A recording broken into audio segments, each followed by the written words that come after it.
Now, the Randburg Magistrates Court recently released 12 members of the South African National Defence Force on 10,000 Rand bail each after they were accused of a murder and kidnapping charges. Now, this relates to the murder of the Hawks investigator, Lieutenant Colonel Frans Mathipa, in August 2023, and the kidnapping of two Ethiopian nationals, Abdella Hussein Abadiga and Kadir Jemal Abotese, in December 2022. The case has yet again raised questions about the country's safety and security methods.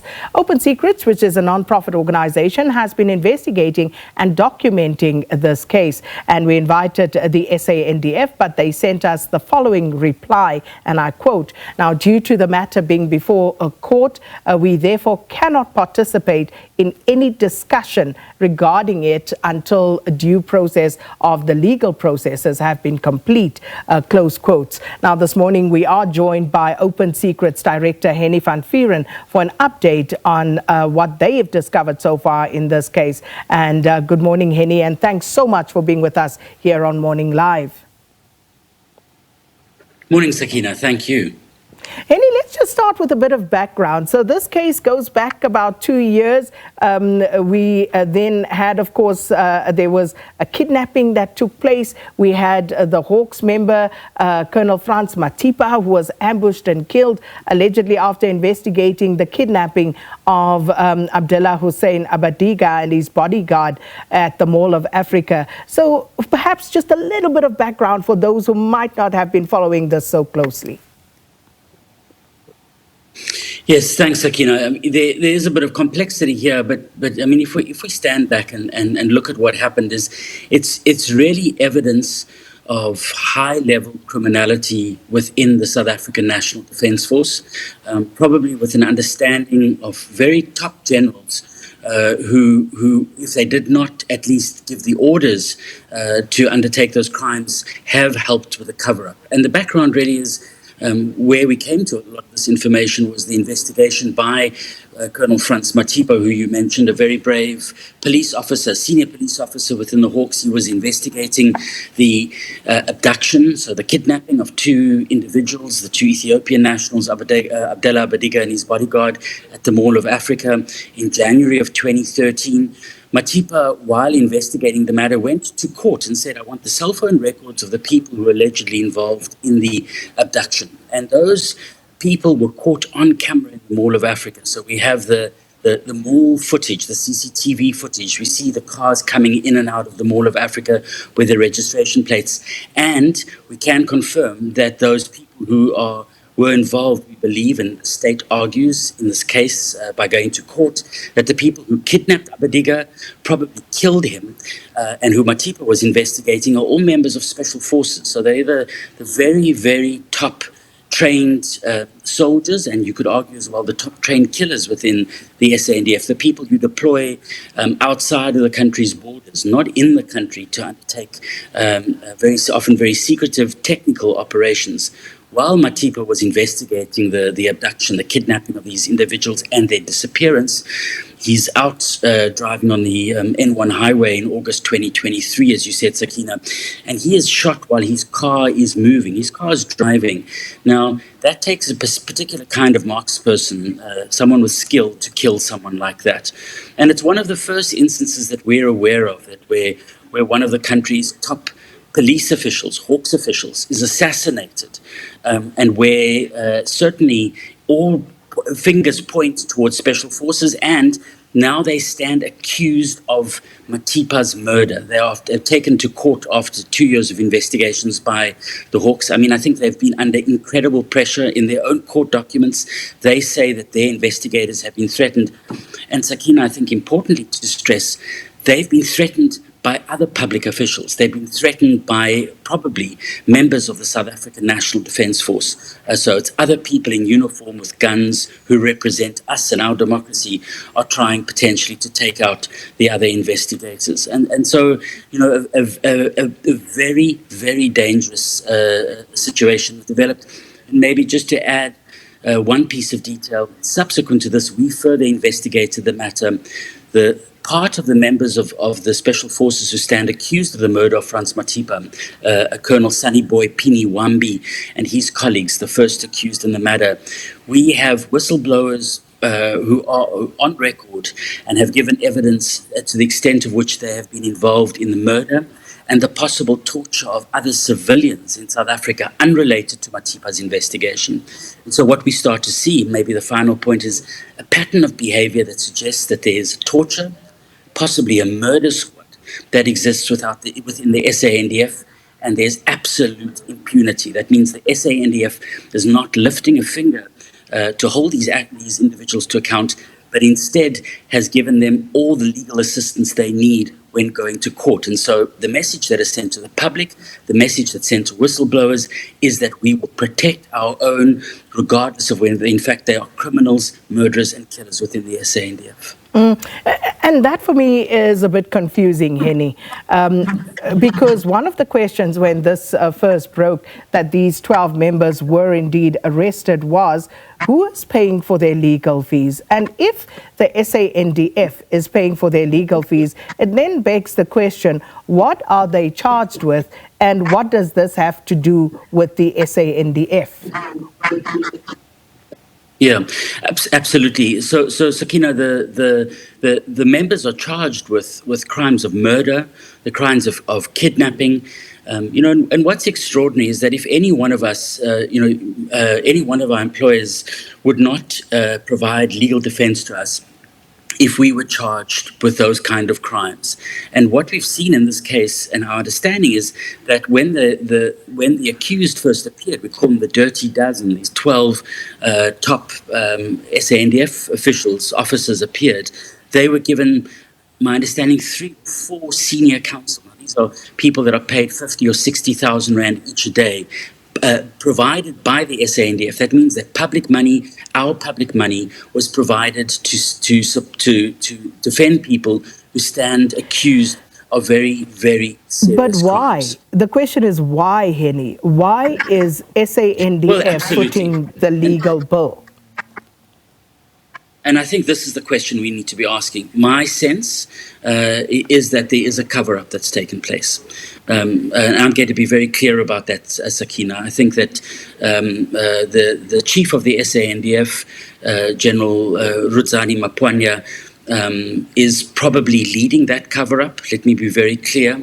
When we first disclosed much of this information 2 years ago, General Mapwanya, in a press media statement, a press conference, said that our organization and people like us should be investigating for reporting on these matters. So he's been aware of these matters for a very long period. We've written to the president about this. The president responds, and the presidency responds to open secrets on a range of issues, as one would hope in a democratic society. Sakina, I can tell you now clearly on this issue, there is absolute silence. And so the impression that we get is that the top politicians and the country's top military officials are assisting in covering up the issue. Why do this? And I think that is the right question. It's tied in the shenanigans within the security services. There's a sense that you have to look after the military because you don't have total control of the police services. Well, you can't look after the interests of people that stand accused of murder. The very fact that the SANDF refuses and hides behind I would argue, the Sakina, quite a ridiculous argument of sub judice. They can't come to the public broadcast and speak on these matters because it's before court. Well, why are they, why the absolute silence on these issues? And I really think that, again, it's tied into the internal shenanigans within the security services. But what we've seen from the Madlanga Commission is, we knew about the problems with General Mdluli in crime intelligence 10 or 15 years ago. But if you cover up and cover up and you cover up, the problem just grows exponentially. I fear we have the risk of exactly the same kind of criminality taking hold within the SANDF, and there is suggestion very strongly to make that the criminality is there. The SANDF deserves the same kind of attention that we give to the police services and to crime intelligence. 70,000 members, a budget of 50 billion rand, people with guns, and we've seen in other countries on our continent how quickly the military can be involved in toppling governments and taking control in that way.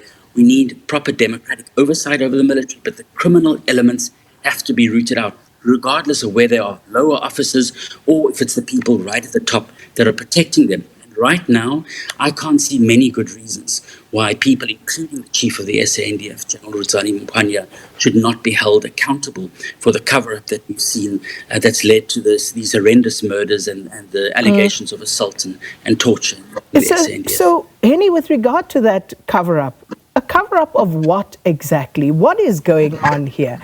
Who is Abadiga, and why was it necessary for him to be taken out one way or another? And, you know, how does this all tie in, and to what end? Yeah. So firstly, I think it's important to recognize that Abadiga was a civilian. He was a refugee in South Africa, and he is alleged to have been involved, particularly according to the US authorities, and South African authorities have linked to the Islamic State organized terror group, if you like, who've been active across the continent, the DRC, Mozambique, and elsewhere, involved in financing of their activities. But the important word here, Sakina, is alleged. Anyone who is alleged of a crime, what Abadiga stood accused of by the US government was a serious crime, should be arrested and should be charged with crimes by the police. The military can't take to the country's streets and start picking people up. It's not only wrong, it's unconstitutional. There's nothing in our law that allows for this to take place. Otherwise, it'd be anarchy, and we'd return to the apartheid days where we'd see the military just driving around the streets on their own in operations. And so there's very clear guidelines of how and where the military can operate. What we've seen in that CCTV footage that I spoke of earlier, that Frans Mathipa from the Hawks was investigating, was that the military were operating completely on their own. They had no authorization from Parliament, which is what they would require to undertake an operation like this. It's never been presented, and so they were totally operating outside of the law. I think that what we've seen since then is the way in which the matter has been covered up is to suggest that this is not a rogue unit. These aren't people that are outliers, because at some point what we see, and we saw that during apartheid when the so-called third force operates, the top politicians trying to distance themselves from these individuals. If anything else, the extent in the way in which the cover-up has taken place since then, the lack of accountability. There was never even an attempt after the CCTV footage faces of these individuals, Colonel Saniboy Pini Wambi and others were made public, to try and suspend them. They remained in their positions and throughout, and have continued to work in other operations. And let me add this, Sakina, one of the individuals that we identified, not in the Abadiga matter, but in the torture of other individuals, and possibly the murder of a man by the name we know only of as Sipamandla at the Tabatswane military base. It's a Lieutenant Colonel Doris Nechenze. We have records that show that Lieutenant Colonel Doris Nechenze has now been promoted in the last months to military attaché, and she'll be sent as a diplomat overseas by our government. That document is signed off by the chief of the SANDF, we understand, and by the Minister of Military and Veteran Affairs. And so what you have there is the people that stand accused in the public domain of murder and torture are effectively not only being covered up, but are being rewarded. And the question is why? And that points to a much broader systemic problem, but also political interest in covering up.